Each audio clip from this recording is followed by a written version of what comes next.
اعوذ باللہ من الشیطان الرجیم، بسم اللہ الرحمن الرحیم، اللہم صلی علی محمد و آل محمد وعجل فرجہم۔ ناظرین کرام، السلام علیکم ورحمۃ اللہ۔ بے نمازیوں کے یہاں آنا جانا جائز ہے؟ تو اگر جواب آپ چاہتے ہیں تو آیت اللہ سیستانی جواب دیتے ہیں کہ کوئی حرج نہیں ہے، لیکن اگر آپ کی باتوں کا اثر اس کے اوپر پڑتا ہے تو اسے سمجھانا اور بتانا ضروری ہے، لیکن احتیاط واجب یہ ہے کہ اگر آپ کی باتوں کا اس پر اثر بھی نہیں پڑتا ہے تو اس سے کراہت کا اظہار کرنا ضروری ہے۔ دوسرا سوال، نماز نہ پڑھنے والا کس صورت میں کافر ہے اور کیا وہ نجس ہے؟ جواب دیتے ہیں کہ صرف نماز نہ پڑھنا کفر کا سبب نہیں بنتا، اگرچہ نماز کا ترک کرنا گناہ کبیرہ ہے۔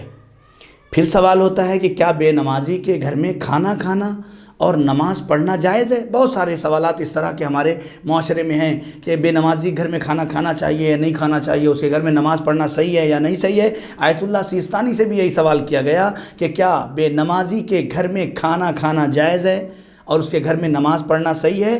تو انہوں نے جواب دیا کوئی حرج نہیں ہے، استفتاء میں موجود ہے۔ آپ دیکھیں کہ تیسرا سوال، جو یہ بھی بہت اہم سوال ہے ہماری آج کے دور میں مبتلا بے مسائل میں سے ایک مسئلہ ہے۔ ایک لڑکی ہے، جوان لڑکی، وہ سوال کرتی ہے کہ میری شادی ایک ایسے شخص سے ہو رہی ہے جو مسلمان تو ہے مگر نماز نہیں پڑھتا ہے، کیا شادی کے لیے کوئی شرعی قباحت ہے اس میں؟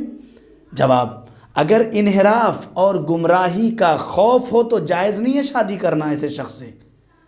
میرے نوجوانوں، غور کرو، فکر کرو، اپنے آپ کو نمازی بناؤ، پانچوں وقت کے نماز کے پابند ہو جاؤ، اول وقت کے نمازی بننے کی کوشش کرو تاکہ تمہارا اللہ تم سے راضی ہو جائے، تمہارا رسول تم سے خوش ہو جائے، تمہارا وقت کا امام تم سے خوش اور خرم ہو جائے۔